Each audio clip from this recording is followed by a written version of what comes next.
En primer lugar, quisiera saludar a todos mis hermanos. Recordaba que por la circunstancia que el Señor así lo ha querido, hacía más de 10, 11 meses que no ocupaba el púlpito para predicar su palabra.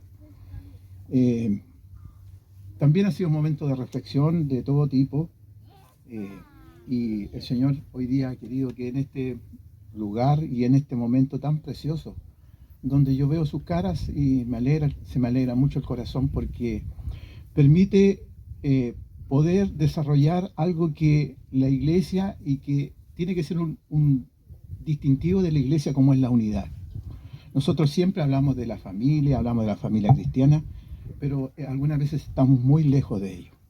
Y en ese mismo sentido yo quiero saludar a algunos hermanos y que el Señor hoy día nos ha permitido conocer.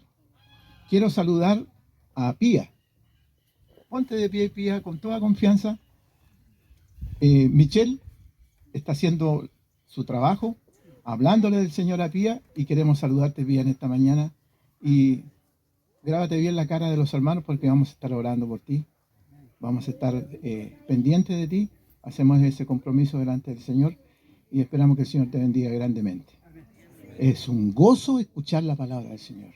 Es algo que no resiste ningún análisis cuando podemos escudriñar las Escrituras, y eso es precioso. Y quisiera también saludar a Aldo Paulo. Aldo Paulo, que también está con nosotros, hijo de nuestra hermana Elizabeth. Aldo, tú eres de la casa. Algunas veces te pierdes un poquito, pero hoy día estás con nosotros, así que el Señor te bendiga. Y quiero seguir acá. Rosita Tapia, nuestra hermana Rosita, trajo a sus dos hermanas carnales. Se ponen de pie y desen vuelta nomás para que la podamos conocer. ¿Sus nombres, hermana? Isabel y Eva. Eva ya es del huerto del Edén, así que ya. Asiento, hermana, que el Señor les bendiga. No se va a olvidar. Y seguimos por acá. A ver. Por acá. Aquí también tengo de muy cerca una familia, Daniela. Daniela, quien va a ser mamita en un mes más. Ponte, si puedes, Danielita, ponte de pie, para que los hermanos, porque le cuesta mucho, pero Daniela va a ser mamá en un mes más. El Señor ha estado en su embarazo. Ella es mi sobrina y el Señor la bendiga. Es la mamá de Tomito, y ella ha traído a alguien que son amigas de ella de mucho tiempo, y la Emily ha hecho su trabajo, ha traído a su hermana, ha traído a su mamá, y hoy día están con nosotros ellos, están compartiendo también de la palabra del Señor. Que el Señor les bendiga y estemos orando porque vamos a tener un nuevo sobrino y también un nuevo hermano en Cristo. Y también veo con mucho cariño a Manuel, que está por ahí atrás, quien está con nosotros, y que el Señor te bendiga, Manuel. Eso es la iglesia, hermanos. La iglesia no cumple otra función que predicar el Evangelio. No hay nada más precioso. Alguien... está. Imita. ¿Quién es de la casa? O sea, no sé si puedo saludarla como visita, pero ella ya ha estado con nosotros varias veces. Así es la iglesia, hermanos, y eso alegra nuestro corazón. Así que sigamos orando por aquellos nuestros hermanos que hoy día están con nosotros y que puedan compartir de la palabra del Señor. Hermanos, estamos en el libro de Tito, trabajando prácticamente el libro que consta de algunos capítulos. Son pocos los capítulos de Tito, y que... A ver si me ayuda, ahí, por favor. Y que nos sirven para poder introducirnos en algo que es muy delicado en la vida de las iglesias. Nos habla nuestro hermano Miguel me nos hablaba el domingo pasado acerca del mandato de Pablo a Tito para que pudiese establecer en Creta ancianos, presbíteros, por una razón muy simple. Ahí en Creta había un problema muy grave. Se estaba tergiversando el Evangelio, se estaba enseñando doctrinas falsas. Los que allí habitaban y los que participaban, los líderes, no cumplían la función de predicar el Evangelio genuino, el Evangelio que salva, el Evangelio que transforma, el Evangelio que hace que que el ser humano pueda cambiar su actitud de vida y pueda vivir una vida distinta, una vida nueva. Entonces, cuando nuestro hermano nos explicaba de cómo Pablo le indica a Tito, anda a Creta, y en Creta tienes que desarrollar esta labor, es un mandato perentorio porque había una necesidad. Y si nosotros leemos las cartas de Pablo a Timoteo, primera y segunda de Timoteo, particularmente en primera de Timoteo, son las mismas consecuencias, los mismos problemas que desarrolló Timoteo en Éfeso. También tenía el mismo problema. Gente que hablaba del evangelio en forma distorsionada. Y por eso que le habla, igual que en Tito, a Timoteo, igual le dice, anda y establece ancianos. Y establece los requisitos que tienen que tener los ancianos. No cualquier persona puede asumir esta tarea. Primeramente tenemos que entender que el servir al Señor requiere no solamente el poder estar delante de una congregación, sino que el Señor nos va a pedir cuenta de cada acción que nosotros cometamos, de cada situación en que nosotros desarrollemos en la vida de la iglesia. No es un problema de caer bien. Y justamente en este texto que vamos a ver en forma muy rápida, no vamos a entrar a profundizar, pero en forma muy rápida, Tito tiene que tener la valentía para combatir aquellas cosas que estaban muy mal en Creta y que no desarrollaban y que no eran del agrado del Señor. ¿Cuántas veces, hermanos, nosotros vemos en nuestras vidas, en nuestras familias, en todo lo que nosotros desarrollamos en nuestros trabajos, gente que es muy desorganizada y cosas que no se hacen como corresponde? Promesas incumplidas. En momentos en que tú tienes que desarrollar una labor y la dejas así a medias, y eso trae como consecuencia de que no se produzca y no se pueda lograr el fin para el cual se hicieron las cosas. Y aquí vemos en Creta un gran problema que había. Dice el texto, hermanos, estoy incómodo aquí con esto, ¿no? Pero vamos a tratar de... Le dice Pablo a Tito, y lo enlazamos con el versículo 9 del capítulo 1, dice, los presbíteros que sean elegidos, los líderes que sean elegidos deben ser retenedores de la palabra fiel, tal como ha sido enseñada, para que también puedan exhortar con sana enseñanza y convencer a los que contradicen. ¿Cuáles eran aquellos que contradecían? Nos dice el versículo 10 que ustedes y yo leímos, porque hay muchos contumaces. Hay muchos contumaces. ¿Qué es un contumaz? Cuando yo hablo de una persona que es contumaz, parece que es una palabra que se repite en la familia, ¿no? Y es una palabra un poco antigua. Un contumaz es aquella persona que es rebelde. Aquella persona que no se somete a las reglas. El problema que había en la iglesia de Creta es que habían sido elegidos aquellas personas, y muchos de ellos miembros de la iglesia en Creta, que eran contumaces, que no se sometían, que eran rebeldes. No sé si estoy hablando de algo que no sucede hoy día en estos tiempos. Vivimos un evangelio de individualismo. El individualismo, hermanos, hace mal para la vida de la iglesia. El individualismo hace mal cuando vivimos y ponemos un muro con respecto a la situación con nuestros hermanos. El individualismo hace que la iglesia no funcione como debe funcionar, como un cuerpo homogéneo, donde cada uno de nosotros cumple la función que el Señor le ha encomendado. El individualista, aquel que es contumaz, que es rebelde a las órdenes, a los preceptos que Cristo nos deja en la Escritura, es aquella persona que se rebela contra ellas, contra la Escritura, se rebela con las autoridades que han sido puestas por el Señor, porque no le gustan, porque no le cae bien, porque no son de su gusto, porque alguna vez me corrigieron y no me gustó cómo me corrigieron. Eso, hermanos, tiene que terminarse. Eso, hermanos, tiene que llevar a nosotros a replantear nuestra situación de acuerdo a la Escritura, de acuerdo con lo que la Escritura nos enseña.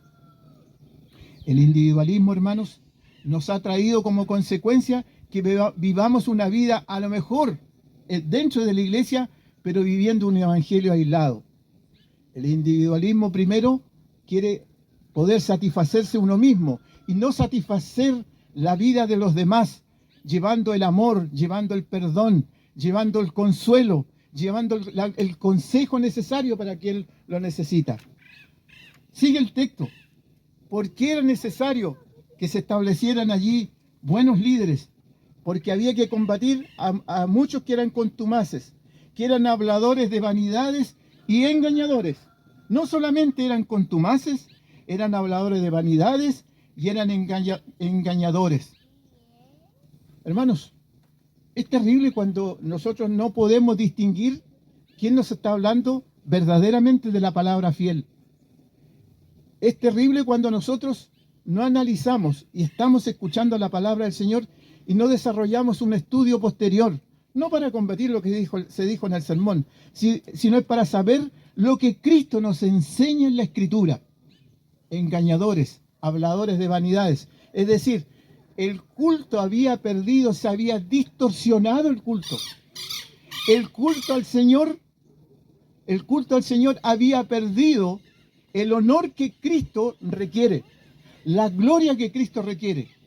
Porque cuando se ocupa el púlpito o se enseña solamente vanidades y se engaña a través de tomar un versículo y analizarlo a nuestro criterio, recordemos que la Biblia nos enseña que la Biblia se interpreta por sí misma. No hay una interpretación privada, es el Espíritu Santo el que ilumina el corazón para poder saber lo que el Señor nos está diciendo.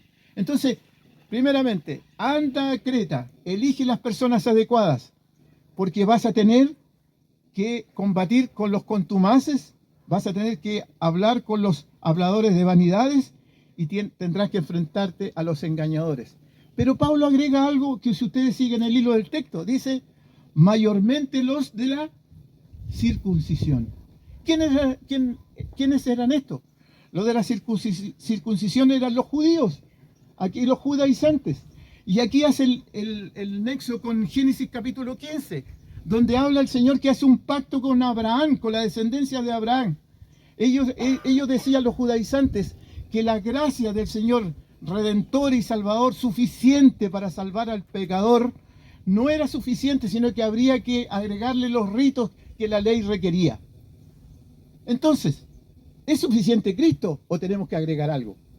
¿Es suficiente Cristo para poder transformar y cambiar los corazones o necesitamos volver a los ritos antiguos?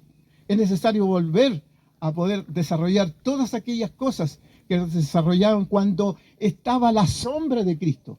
Cristo todavía no había llegado. Cristo no se había manifestado en gloria. Cristo no había muerto en la cruz. Estaba la sombra de Cristo. Por eso que se hacían ceremonias. Entonces, dice que los judaizantes había que combatirlos.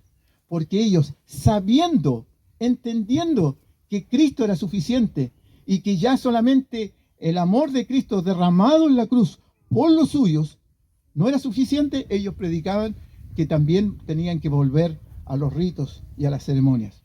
Eso tenía que combatir.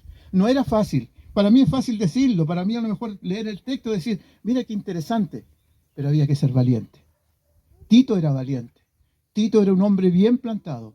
Tito era un hombre que debía desarrollar este ministerio pastoral que muchas veces, hermanos, hoy día se echa de menos de los púlpitos, porque se habla de las cosas que nos agradan a nuestros oídos. Hablamos de cosas que queremos escuchar, no queremos corrección, no queremos que alguien nos diga lo que no corresponde, no queremos que alguien nos desarrolle con nosotros un ministerio donde podamos corregir aquellas cosas que en verdad no son del agrado del Señor. Y sigue el texto. A los cuales, a los de la circuncisión, es preciso tapar la boca. ¿Qué es el concepto de tapar la boca? Si lo tomamos literal, es difícil taparle la boca a todos los que hablan, aquellas cosas que no corresponden. Sobre todo a los judíos, porque eran muchos, porque ellos se habían establecido en Creta. Es preciso tapar la boca, está hablando de silenciar, que guarden silencio. ¿Y cómo se combate aquella doctrina herética con el conocimiento de la palabra, con la escritura. Cuando yo tengo una comunión diaria con la escritura, cuando yo tengo una comunión diaria con el Señor, es el Espíritu Santo, hermanos, y esto entendámonos, que nos ilumina para poder que se nos caiga la venda de nuestros ojos para entender lo que el Señor quiere de cada uno de nosotros. El tema no era fácil. Es preciso tapar la boca, es preciso hacerlos callar. ¿Para qué? Para que la palabra del Señor cumpla su verdadera función, que el Señor igualmente lo iba a hacer, pero era deber de aquellos líderes que habían sido elegidos, ancianos, que pudieran entregar la doctrina sana. El texto continúa diciendo lo que hacían estos engañadores, estos contumaces, estos vanidosos, a los cuales es preciso tapar la boca, que trastornan casas enteras, enseñando por ganancia deshonesta lo que no conviene, que trastornan casas enteras. Seguramente ahí en Creta se practicaba el culto. Se practicaba el culto en las casas, algo que hoy día se echa mucho de menos, porque así podemos a lo mejor invitar a nuestros vecinos. Seguramente estos judíos eran tan vivos que llegaban a las casas con sus engaños, con sus sutilezas, diciendo que Cristo no es suficiente, engañando, porque muchas veces nosotros no queremos tener comunión con la Escritura, porque nos parecen inentendibles. Pero si tú vas a ver con tus ojos humanos, tienes que pedir que el Señor ilumine tu corazón para poder entender. Entonces llegaban trastornados a las casas enteras, con cuentecillos, con fábulas, contando historias. Y muchas historias estaban ahí en el Talmud. Entonces llegaban ellos y trastornaban las casas enteras, o sea, es decir, predicaban en las casas, algo que no corresponde, algo que el Señor nunca les había revelado en las Escrituras. Y saben, enseñando por qué, por ganancias deshonestas. O sea, aquí no solamente engañaban, sino que hacían uso de este engaño para poder lograr y lucrar con el Evangelio. Y agrega Pablo un dato interesante. Uno de ellos, dice, de estos profetas, de estos líderes falsos, uno de ellos, su propio profeta, estamos leyendo, separando por ahí por la coma, dijo: los cretenses, siempre mentirosos, malas bestias, lindo el vocabulario, ¿eh? Glotones ociosos, malas bestias, glotones ociosos y siempre mentirosos. Dice uno de ellos, un profeta de ellos. Hermanos, este profeta que hace alusión el texto es, si ustedes van al libro de los Hechos, allí se hace mención a este profeta. Resulta que los dioses griegos tenían un profeta, de acuerdo a la mitología griega, no inspirado por el Señor, no llamado por el Señor, que se llamaba Epiménides. Grábense ese nombre, Epiménides, que dice la historia que es uno de los 7 sabios de Grecia, junto con Tales de Mileto, que muchas veces lo nombramos en nuestros colegios. Epiménides vivió 6 siglos antes de Cristo. Y él ya conocía a los cretenses porque él era cretense. Entonces Epiménides define a sus propios conciudadanos, les dice: ¿saben? Yo conozco a los cretenses. Y Pablo escuchó eso. Los cretenses, o sea, como si dijera, los chillanejos, son siempre mentirosos, son malas bestias y son glotones ociosos. ¿Saben lo que hacían? Hermanos? No, esto yo digo chillanejo para hacer una figura, ¿no?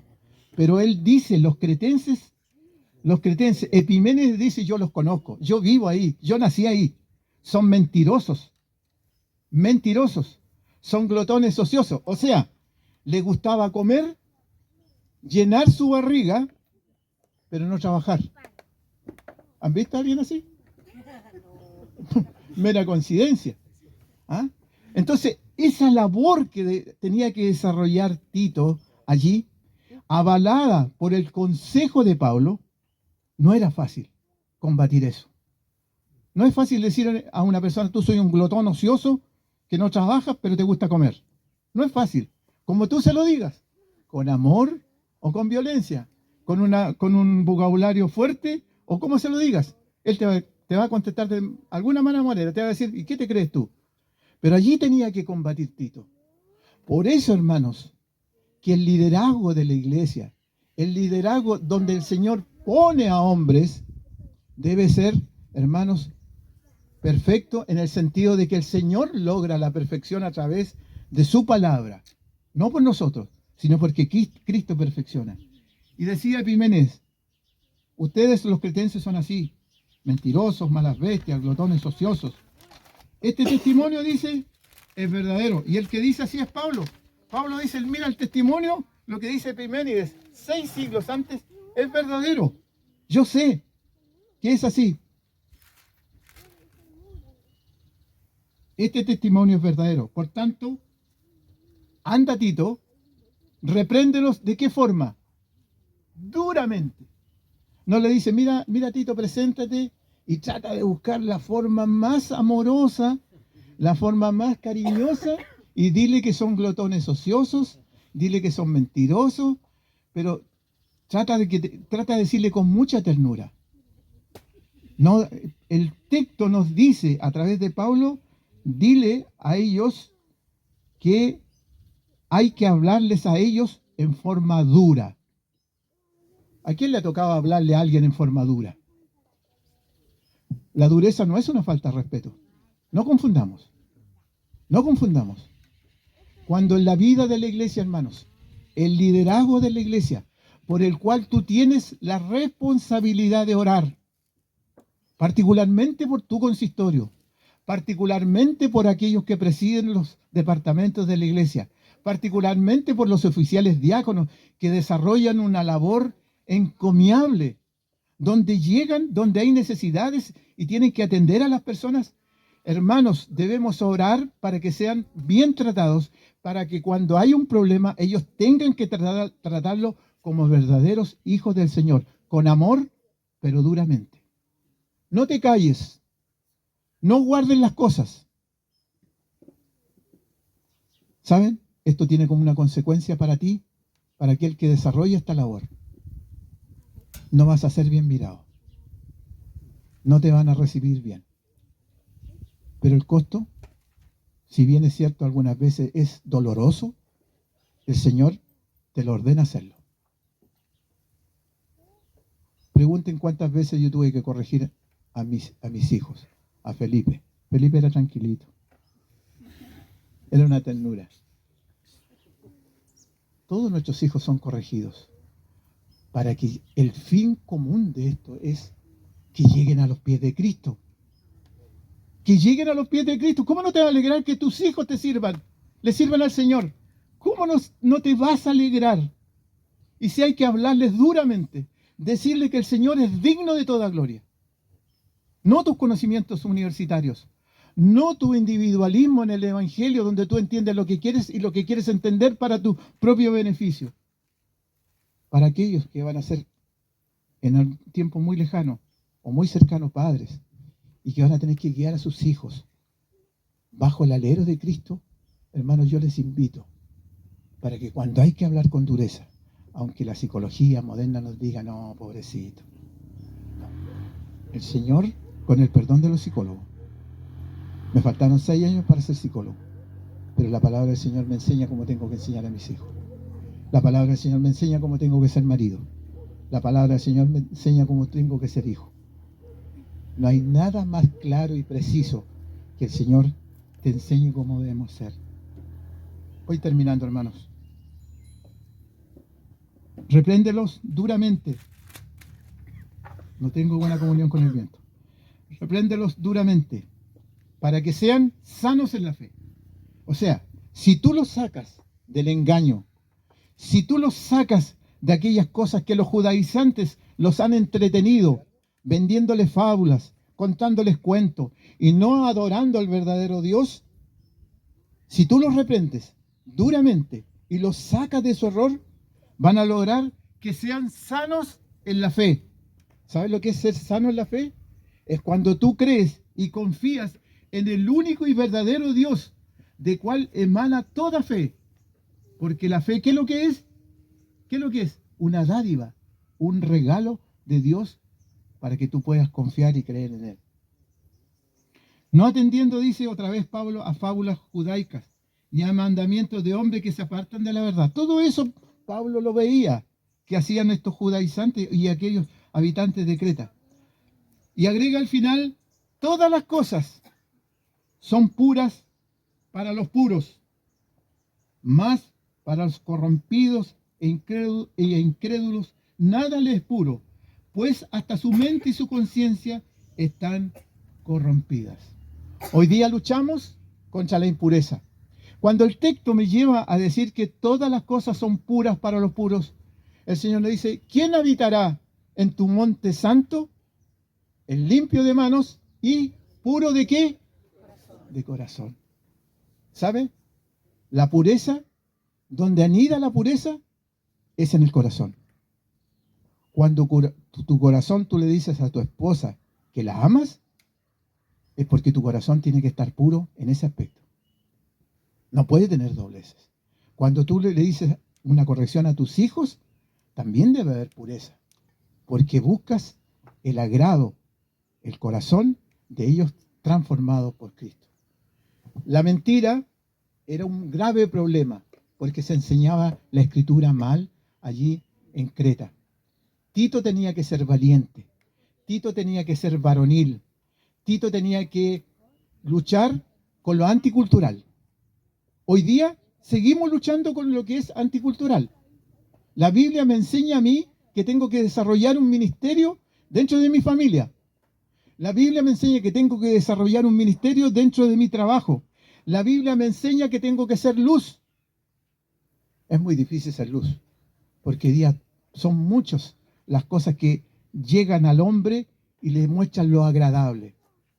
Hermano, si tú estás en una condición en que tú hoy día y yo no los conozco a ustedes, el corazón de ustedes. Les conozco sus caras, les aman al Señor como ustedes creo que me aman. Algunos. Pero quiero decirles que es el Señor el que transforma. No coloquemos muros. El Señor derribó los muros. El presbítero tiene que estar, presbítero docente y regente tiene que estar al lado de aquellos que son sus hijos, sus hermanos, que el Señor ha transformado. La mentira, todo lo que es esto, ha traído como consecuencia, hermanos, que las iglesias puedan ser muchas veces zarandeadas por Satanás. Quiero contar una anécdota que leí hace un tiempo. No sé si la leí o la vi, pero la recuerdo como si fuera hoy. Y siempre se me agolpa cuando trato de ilustrar esta porción. Dice que habían cuatro jóvenes que tenían que dar un examen final en la universidad. 4 jóvenes que tenían que dar el último examen para poder egresar de sus carreras. Y dice que estos cabros no eran muy tranquilos, eran un poco rebeldes, eran contumaces y no obedecían las reglas que la universidad y que su carrera requería.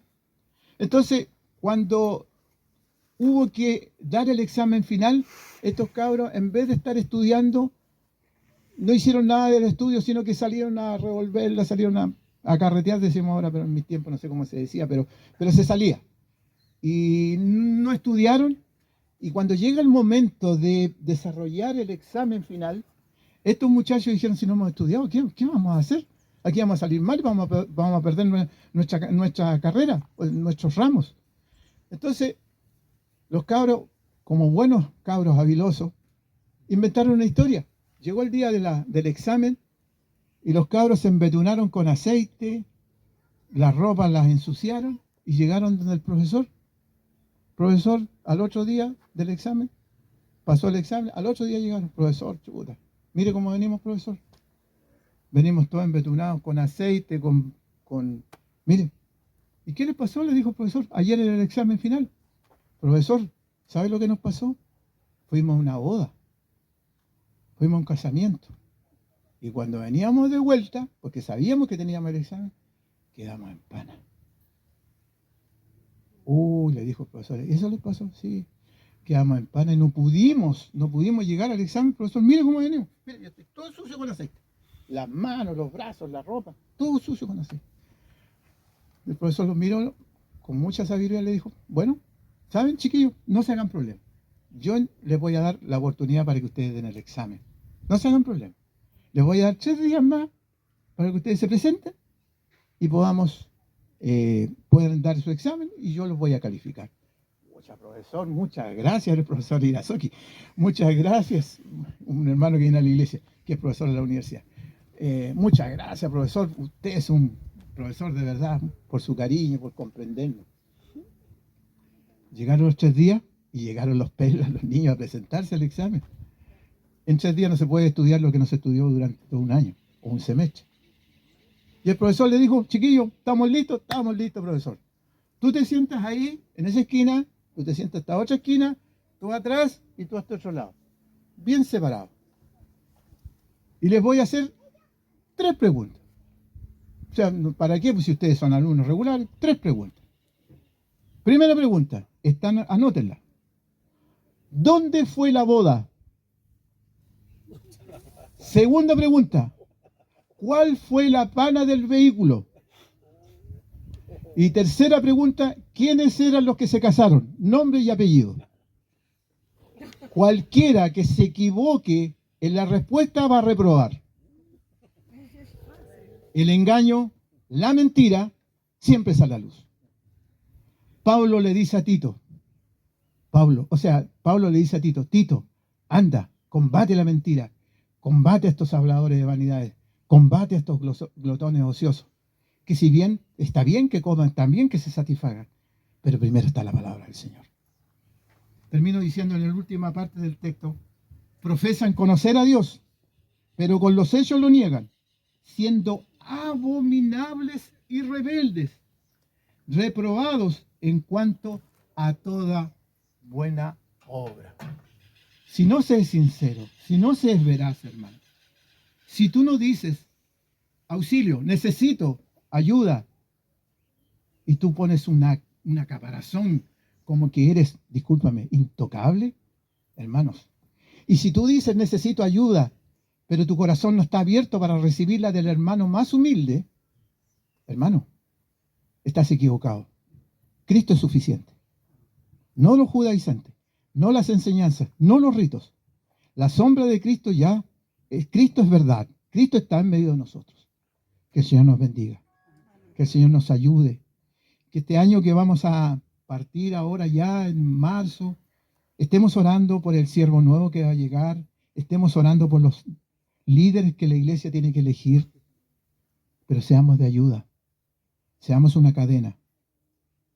Porque vuelvo a decir, Cristo es suficiente. Oremos, oremos, hermanos. Hermano Jan, diríjase al Señor, por favor, en oración. Venga para acá para que le escuchemos.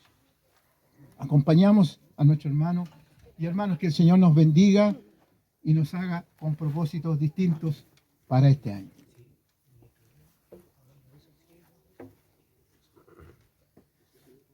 Oremos, hermanos. Amado Dios, te damos infinitas gracias por estar acá este día, alabando tu nombre, recibiendo tu palabra que nos edifica, que cambia nuestras vidas. Te pido de todo corazón, Señor, que todo lo que hemos escuchado hoy se haga carne en nosotros y que tu palabra, tú, nuestro Señor Jesucristo, seas siempre el centro de nuestras vidas. Tú eres todo para nosotros, eres todopoderoso, dependemos de ti 100%. Señor, ten misericordia de nosotros, ten misericordia de nuestra iglesia, de nuestras familias, de todos aquellos que están alejados por alguna razón. Toca sus corazones, Señor, que vuelvan su mirada a ti. Te damos infinitas gracias, Señor, por este día, por este lugar en que nos hemos congregado. Gracias porque todo proviene de ti, Dios mío. Gracias por nuestros hermanos, por las visitas, por este momento. Derrama tu misericordia sobre nosotros, Dios mío. Acompáñanos en este día Que todo lo que hagamos sea para tu gloria y honra, Señor. Y permite que volvamos a nuestros hogares sanos y salvos. Gracias, Señor, por este día. Gracias por todo, amado Dios. En el nombre de tu amado Hijo Jesús. Amén.